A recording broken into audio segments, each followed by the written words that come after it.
عمرك تخيلتي شي نهار بأن كاين شي حبس في العالم اللي مستحيل من سبع المستحيلات أنك تهرب منه؟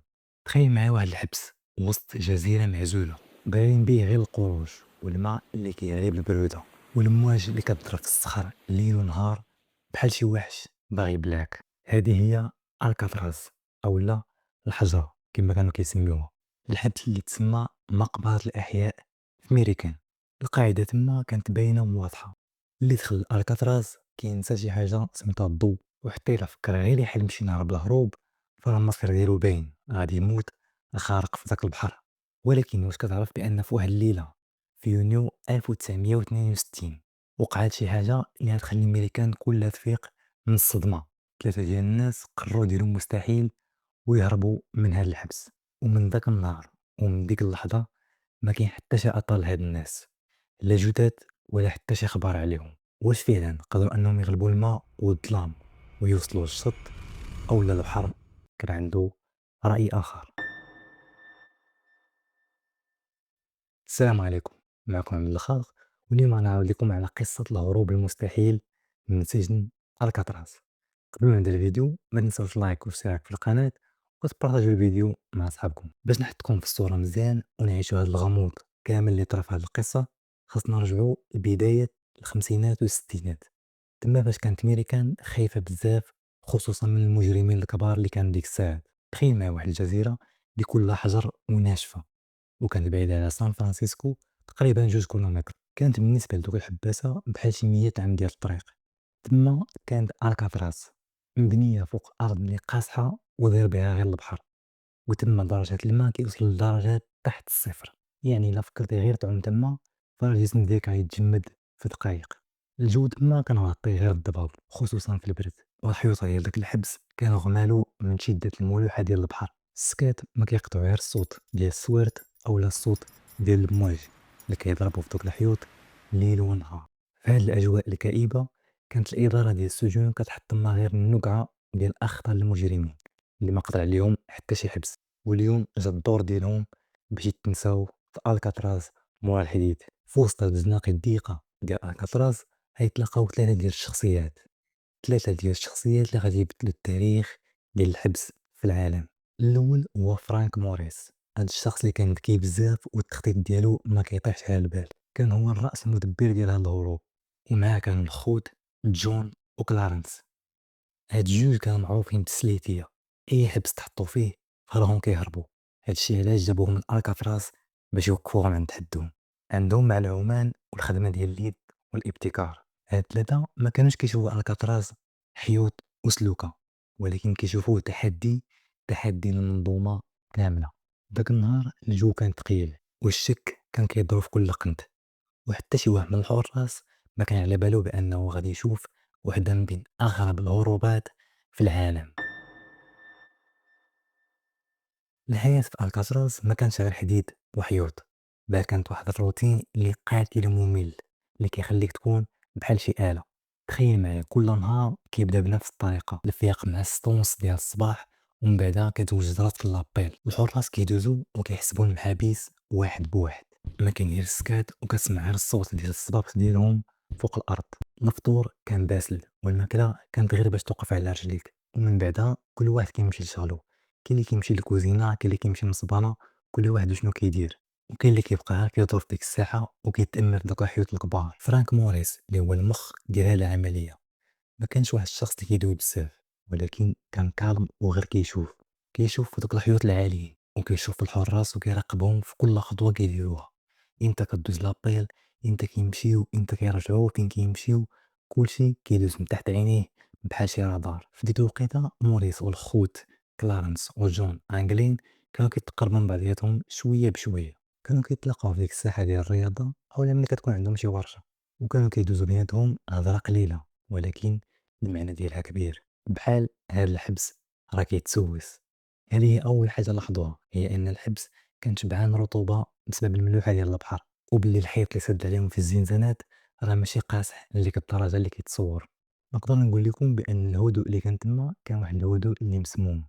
كل ليلة فاش كيطفى الضوء مع 9:30 كاع المساجين اللي كاينين تما كيسمعوا واحد الصوت ديال الموسيقى اللي كاين في مدينة سان فرانسيسكو، يبعد عليهم غير ب2 كيلومتر. تخيل معايا أنت محبوس في الظلام وكتسمع موسيقى وناس فرحانين بعاد عليك غير ب2 كيلومتر، ولكن ديك 2 كيلومتر راه كاملها بحر. هذا العذاب النفسي هو اللي خلى فرانك موريس يفكر بأن الموت في البحر أحسن ليه من هذا العذاب، ومن ثم غادي تبدا الخطة.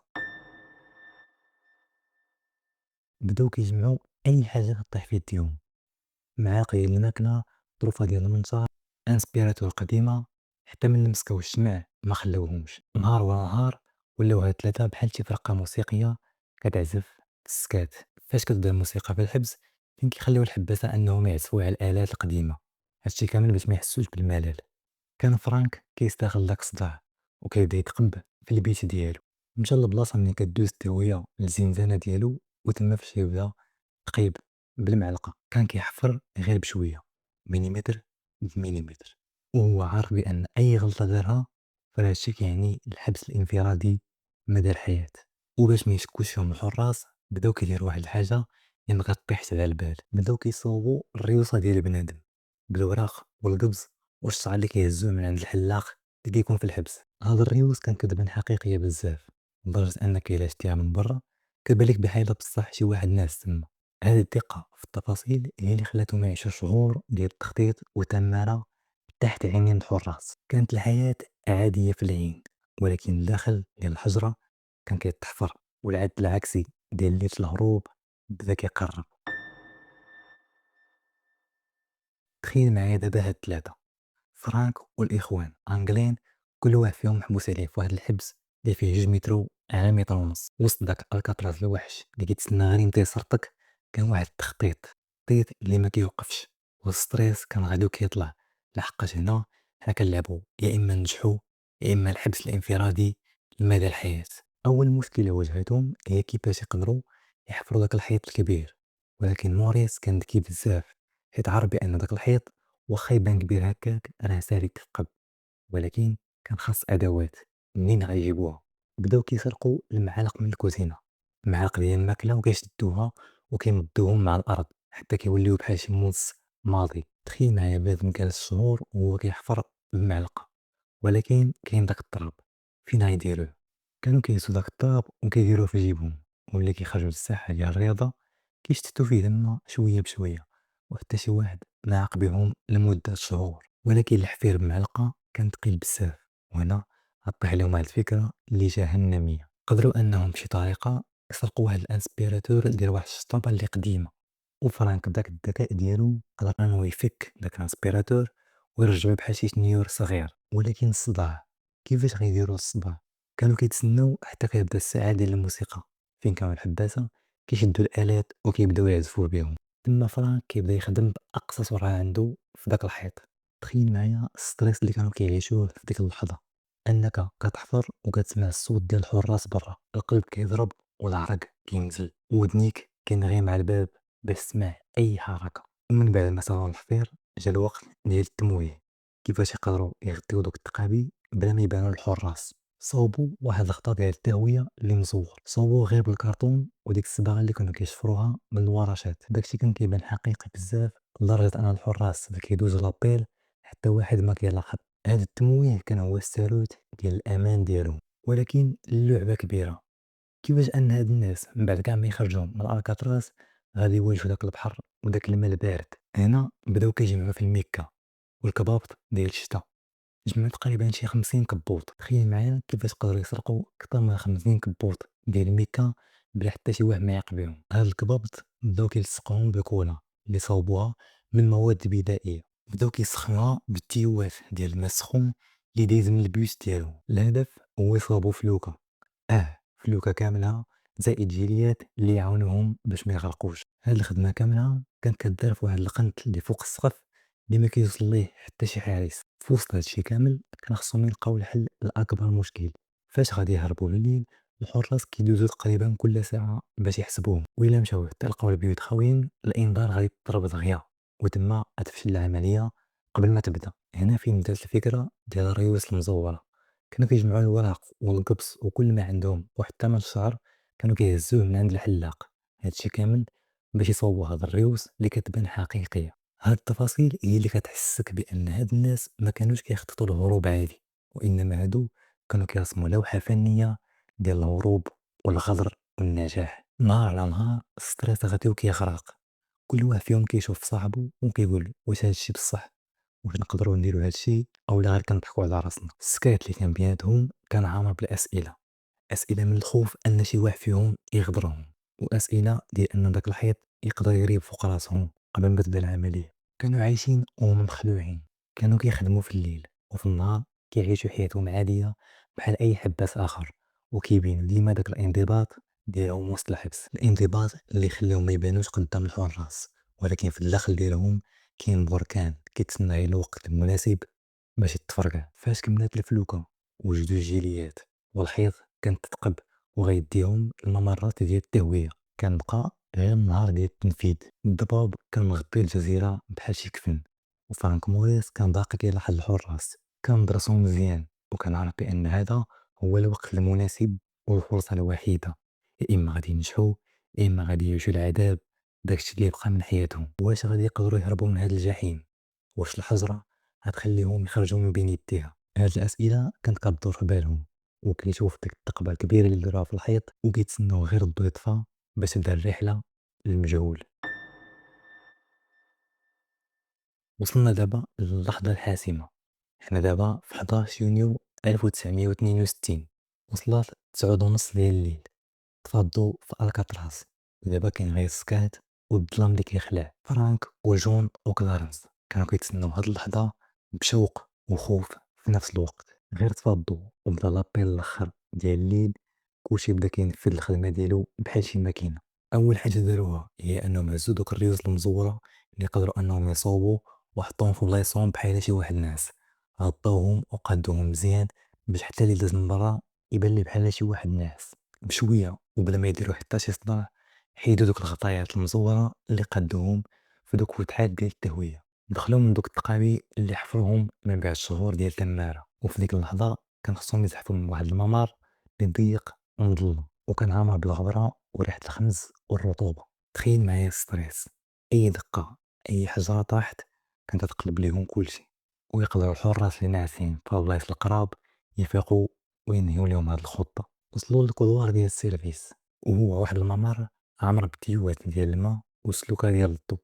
تما كان عندهم السالوت ديال الحياة، حيت التيوات كانوا طالعين حتى للسقف. بداو كيطلعوا في دوك التيوات اللي كانوا سخان بزاف حيت داز منهم غير الماء السخون، كانوا كيطلعوا بحال المشاش باش ما يديروا حتى شي حس. فاش وصلوا للفوق كان خصهم يحلوا واحد الكرية كبيرة ديال التهوية، كانت مسدودة بالسلوكة ولكن قدروا يحلوها حيت صاوبوا واحد الأداة اللي كتقطع السلوكة. كل سلك كانوا كيقطعوه كان كيدير واحد الصوت، وداك الصوت هو اللي كان كيخلعهم بزاف حيت في أي لحظة يقدر يمشي كلشي. وأخيرا قدروا يحيدوا الكرية وطلعوا على السطح ديال الحبس. في ديك اللحظة ضرب فيهم البرد ديال الليل والملوحة ديال البحر، كانوا فوق السقف ديال أكافراس وتحت منهم كاينين الحراس والبروجيكتورات. كان خاصهم يقطعوا واحد المسافة وهما ناعسين على كرشهم باش حتى شي واحد ما يشوفهم. تخيل معايا المنظر، ثلاثة ديال الناس لابسين الحوايج ديال الحبس وغاديين كيزحفوا على كرشهم فوق أكبر سجن في العالم، والضوء ديال البروجيكتور كان كيدوز من حدا راسهم بمليمترات قليلة. من بعد غادي يوصلوا لواحد القابوس الكبير ديال الواد الحار اللي كان دايز من تما من السقف حتى للأرض. بداو كيهبطوا منه وكيتزلقوا شوية بشوية حتى وصلوا للأرض. كانوا دابا خارج الحيوط ديال الحبس ولكن باقي في الجزيرة. كان خصهم ينقزوا فوق جوج ديال السياجات اللي كانوا عامرين بالشوك. نقزوا من تما حوايجهم تقطعوا والجلود ديالهم تشرطوا، ولكن ما حبسوش، والجري هو اللي كاين دابا. وصلوا للشط الشمالي في الجزيرة، واحد البلاصة اللي مخبية على العين، وتما غادي يجبدوا الفلوكة اللي يقدروا يصاوبوها من الكبابط ديال الشتا. جبدوا الأكورديون اللي هو آلة موسيقية وقدروا يحولوه لرابوز باش ينفخوا هاد الفلوكة. غير عمرات الفلوكة حطوها فوق الماء.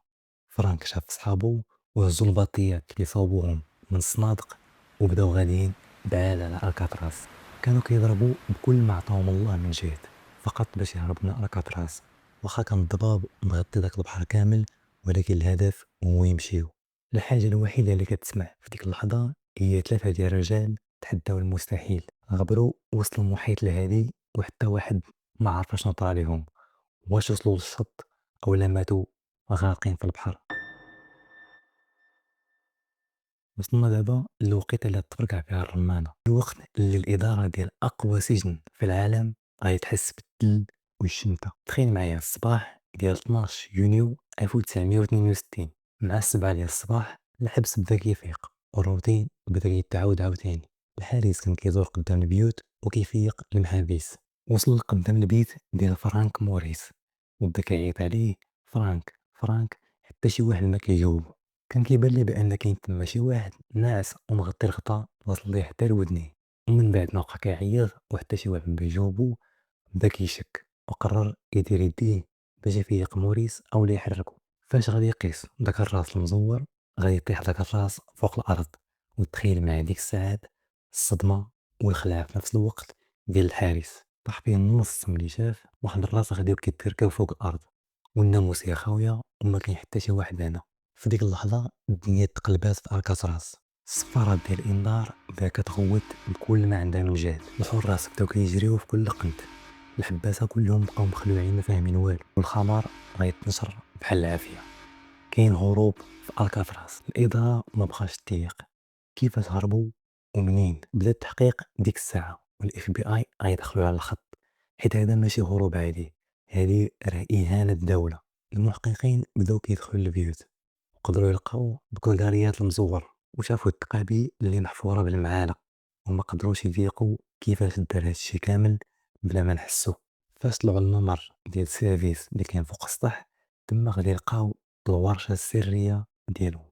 لقاو الطروفة ديال ميكا والبقايا ديال الكولا وتما عرفوا بلي ان هذا الهروب ماشي ديال الزهر، هذا تخطيط ديال عباقرة. ولكن السؤال اللي بقى محيرهم: فينا هما دابا؟ الاف بي اي والبوليس ديال خفر السواحل كلهم تجندوا بكاع داكشي اللي عندهم: هليكوبترات، باطويات وغطاسين. بغاو غير يلقاو اي حاجه. قلبوا المكان اللي ضرب الجزيره شبر بشبر، ولكن ذاك النهار كانت مازال الضبابه كثيره. القلاب كان صعيب، ولكن مورا ساعات لقاو اول دليل: طرف ديال الخشب اللي كيشبه الباطي. ولقاو واحد الميكا اللي فيها مجموعه ديال التصاور وعناوين بيرسونيل ديال الخوت انجلين. هنا بدات النظريات كتضارب.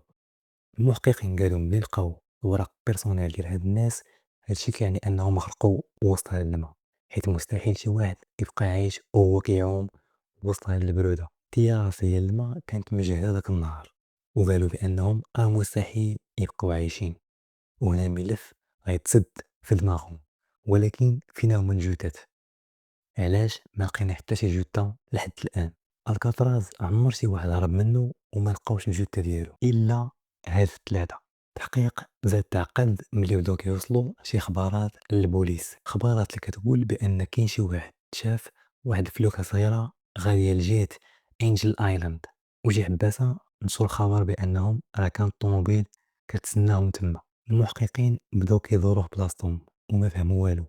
كان خصهم فقط الجثث باش يأكدوا بأنهم راه ماتوا، ولكن حتى شي حاجة ما كانت بين يديهم. دوزو سنين وهما كيقلبوا عليهم. العائلة ديال أنجلين قالت لهم بأنهم كل عام كيوصلوهم كارت بوستال، يعني أن ولادهم باقي عايشين وكيصيفطوا لهم هدية كل عيد ميلاد. ولكن هاد الكارت بوستال كانت بلا عنوان وبلا سمية. وفي 2013 وقعت واحد الحاجة اللي خلات العالم كامل يتصدم. البوليس غتوصلهم واحد الرسالة اللي مكتوبة باليد واللي كتقول: أنا جون أنجرين، هربت من الحبس ديال ألكاتراز في 1962.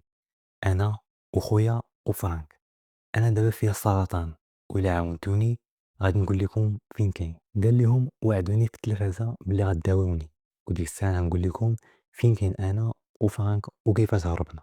الاف بي اي غادي ياخدوا الرسالة وبداو كيقلبوا البصمات والخط، ولكن النتيجة ما كانتش باينة.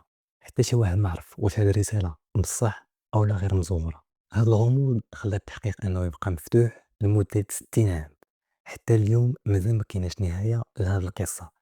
كاين اللي كيقول بأنهم مشاو للبرازيل وعاشوا حياتهم كاملة تما وهما فرحانين، وكاين اللي كيقول بأن البحر كلاهم في ديك الليلة.